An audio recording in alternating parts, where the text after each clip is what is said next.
How's it going? My name is Jared Bringhurst, and for my mechatronics final I decided to make a mechanism that cleans bike chains. I work here at the bike shop in Rexburg, and cleaning chains is not one of my favorite things to do.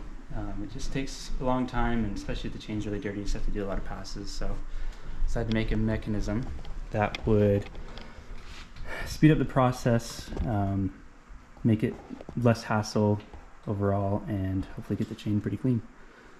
So what I have here is a motor that drives the chain through some wire brushes down in there. And while it's running, there's going to be soapy water down in there to get the chain clean. This right here is a tensioner that locks into place with these two pieces. Since the chain is a closed loop, you can't really close anything around it that's fixed, so I had that removable. Down here we have all of our circuitry with the Arduino, our display showing what power level the motor is at, which as you can see it's at 0 since it's at rest.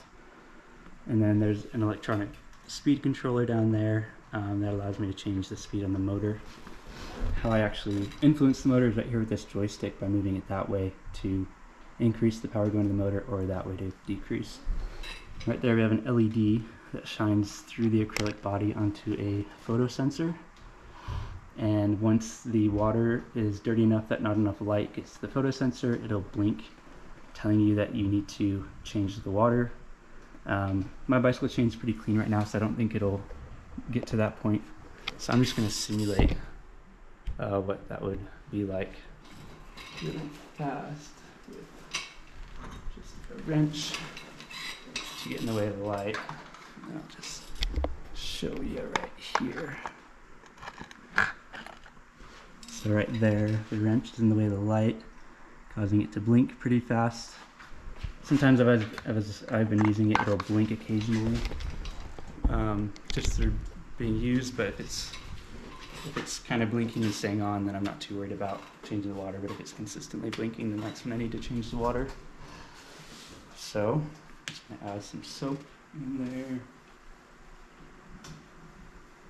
And then one thing I did do was I added some silicone throughout the acrylic body, so that way it stays waterproof and keeps my electronic circuits dry, since that's an important factor of circuitry. So yeah, we're going to go ahead and turn her on. The first speed works on narrower chain, so I'm going to go to the second speed and cycle her through.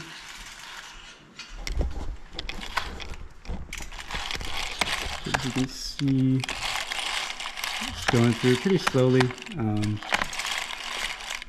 thing that's hard is kind of keeping the chain routed happy. But as you can see, it's moving the chain through, it's actually cleaning the chain. And yeah, so I'm pretty happy how it turned out. You can see the power level is up 0. I can turn that down to 1 or back down to 0. And yeah, that's my project. Pretty happy with how it turned out.